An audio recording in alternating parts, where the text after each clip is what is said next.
Tamil superstar Thalapathy বিজয় ৩৩ বছরের দীর্ঘ অভিনয় জীবন শেষে চলচ্চিত্র জগৎকে বিদায় জানিয়েছেন। মাত্র ১০ বছর বয়সে শিশু শিল্পী হিসেবে পর্দায় অভিষেক ঘটে তার। ৫১ বছর বয়সে এসে শেষ করেছেন দীর্ঘ ক্যারিয়ার। সম্প্রতি মালয়েশিয়ার ন্যাশনাল স্টেডিয়ামে তার শেষ সিনেমা জানা নায়গানের গান মুক্তির অনুষ্ঠানে উপস্থিত ভক্তদের জানান এটি তার শেষ চলচ্চিত্র। তিনি আক্ষেপ প্রকাশ করে বলেন, দীর্ঘদিন নেতিবাচক সমালোচনা সহ্য করেছেন, তবে ভক্তদের অকুণ্ঠ ভালোবাসাই তার এগিয়ে চলার শক্তি। তিনি আরও বলেন, ভক্তদের মুখের দিকে তাকিয়েই আমি আজ এই অবস্থানে পৌঁছেছি। অভিনয়ের ৩৩ বছর আমি তাদের ভালোবাসা পেয়েছি, আগামী ৩৩ বছর তাদের সেবায় কাজ করে যাব।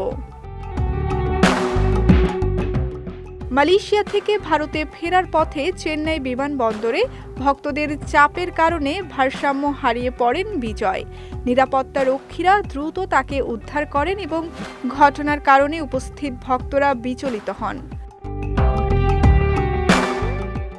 অভিনয়ের শীর্ষে থাকা অবস্থাতেই রাজনীতিতে নাম লেখান তিনি। নিজের দল তামিলাগা ভেট্রি কাজাগম গড়ে তামিলনাড়ুর রাজনৈতিক অঙ্গনে দ্রুত আলোড়ন সৃষ্টি করেন। চেন্নাইয়ে জন্ম নেওয়া জোসেফ বিজয় চন্দ্রশেখরকে ভক্তরা থালাপাতি নামে সম্বোধন করেন। একের পর এক হিট ছবি এবং কোটি দর্শকের ভালোবাসা পেছনে রেখে এবার তিনি পুরো মনোযোগ রাজনীতিতে দিতে চলেছেন।